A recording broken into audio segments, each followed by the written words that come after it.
What is up, guys? Welcome back to another video. Today you're finding me on one of my favorite locations ever, the beach. And I came here because it's a work day. There's literally zero people around and it's super relaxing. I like to come here every now and then to just get my thoughts together, maybe shoot a couple of cool photos, fly my drone, and now I'm also using the Osmo Pocket 3. This also reminds me that I wanted to make this video ever since I got the Osmo Pocket 3, and since I've been flying the Mini 4 Pro as well, it kind of makes a perfect combo for traveling, for having that extreme portability and being able to just bring all of your gear with you to never miss a moment. Now, to be fair, I'm kind of disappointed. The weather is too calm, which is of course not a bad thing. I was just hoping there will be a little bit more waves because I wanted to capture a few long exposure shots with the Mini 4 Pro. I recently got these super cool ND filters from Freewell. It's a mega pack that has 16 different filters, and it has those super dark ND 1000 and ND 2000 filters, which are very handy when you want to capture some long exposure photos and capture the movement of the waves. But there are no waves whatsoever. It's so calm. And that's not a bad thing, of course. It's very relaxing to be on the beach. It's just going to make that shot impossible for now, so I have to leave it for another day. But yeah, don't get me wrong, I'm super excited to be here, to relax, get some sun, get some cool shots with the drone, and just talk to you guys, just like old days with a regular vlog. Guess what, guys? I was about to record some B-roll of these filters that I was talking about, and I just opened the case and the wind pushed them over and they fell onto the sand. So now they will be hard to clean for sure. Oh my god, that's a big fail on my part, but I wanted to show you that as well because these things happen more than you can imagine. But yeah, what can you do? Yeah, I have sand in my mouth now. I understand how ridiculous this thing looks, but it's the truth. It happens.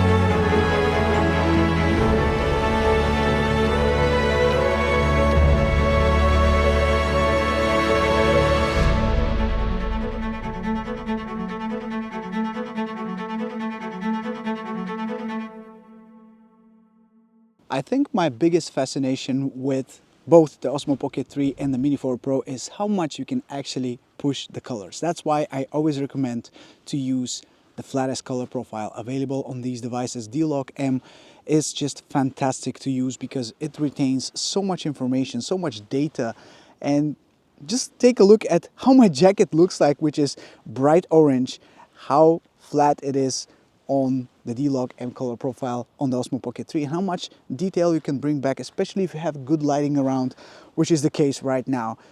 There's definitely zero issues with really pushing the colors, grading to make the colors pop, bring some shadows back into the footage, and of course retain the highlights as well.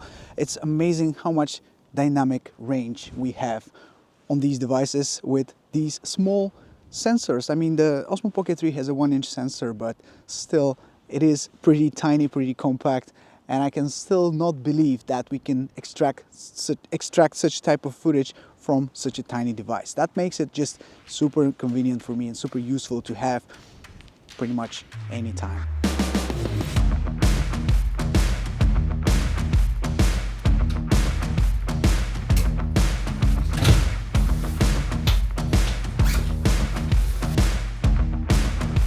So I'm not sure if you have noticed, but lately in the past couple of months, I've been trying to kind of streamline the way my videos look. I've been trying to use the same LUTs when I'm here in the studio. I've been trying to grade my footage in a more specific way.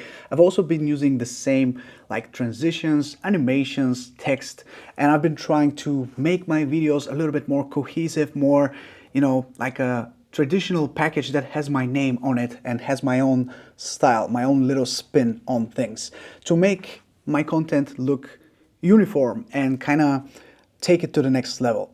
And a big reason why I was able to do that is because I've been using motion VFX plugins that have really helped me achieve that. Maybe you have heard about Motion VFX. They have all sorts of different plugins, whether you're working with Final Cut Pro 10, whether you're using DaVinci Resolve, or even Adobe Premiere, which, if you are, a moment of silence for you. I'm sure you need it.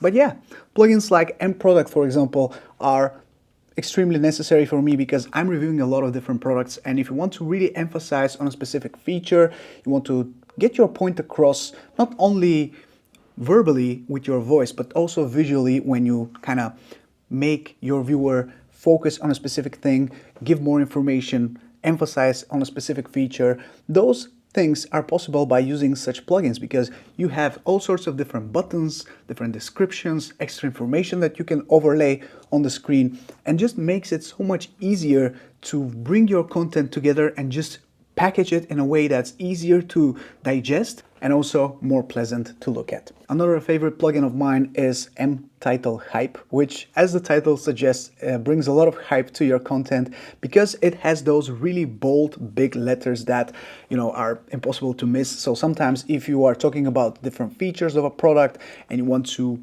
really emphasize on that, you can use that to not only give that specific information, you can use that for an intro, for an overlay, for all sorts of things. It's really up to your creativity on how you want to use it, but those things have really helped me elevate my content lately. And let's not forget plugins like MTuber or MSocial Media, which are absolutely crucial for any content creator out there because they will allow you to quickly add graphics or buttons to remind your viewers to not only like your video, but also to subscribe to your channel, which I will shamelessly do as well right now. So make sure you like the video, subscribe to the channel for more videos like this one. And yeah, I just want to thank Motion VFX for partnering with me, being awesome, and for sharing the information that they have a Black Friday discount available on their website, bringing a lot of discounts on their most popular plugins available for the most popular editing softwares such as Adobe Premiere, DaVinci Resolve, and Final Cut Pro 10. With that being said, guys, this is everything I have for you today. I really hope you enjoyed this video where I was able to kind of bring you with me, share some thoughts, maybe just talk to you random stuff that comes to my mind, and just share a couple of cool moments and cool shots with you taken on the Osmo Pocket 3 and the Mini 4 Pro. Thank you so much for watching. I hope you are having a great rest of your week. This is Mike from Drone Supremacy. Take care, and I'll catch you in the next one. Ciao. On a more personal note, I wanted to take the time to discuss quickly something with you guys. As I know, 98% of my audience is male, and I think it's important to focus on the mental health aspect of our lives because I think it's extremely important to find some time to truly disconnect. This is what I'm doing right now. Even though I'm filming, I am truly enjoying being alone right now, being around the nature, being able to just breathe in, breathe out, and just not think about nothing pretty much. And I think it's important to find that time to truly disconnect from our daily lives. I'm curious to hear what are your ways of doing that. I also started boxing training recently. For the past month or so, I've been going to a boxing gym, and it helps me so much with relieving the stress, getting some really good workouts in, and just feeling better about my body as well. I think this is a topic that not everyone talks about. Of course, I'm a channel about drones. I'm not here to give you life advices, but I just wanted to mention that because I am here, I am enjoying the scenery, I'm enjoying life right now, and I wanted to share that with you.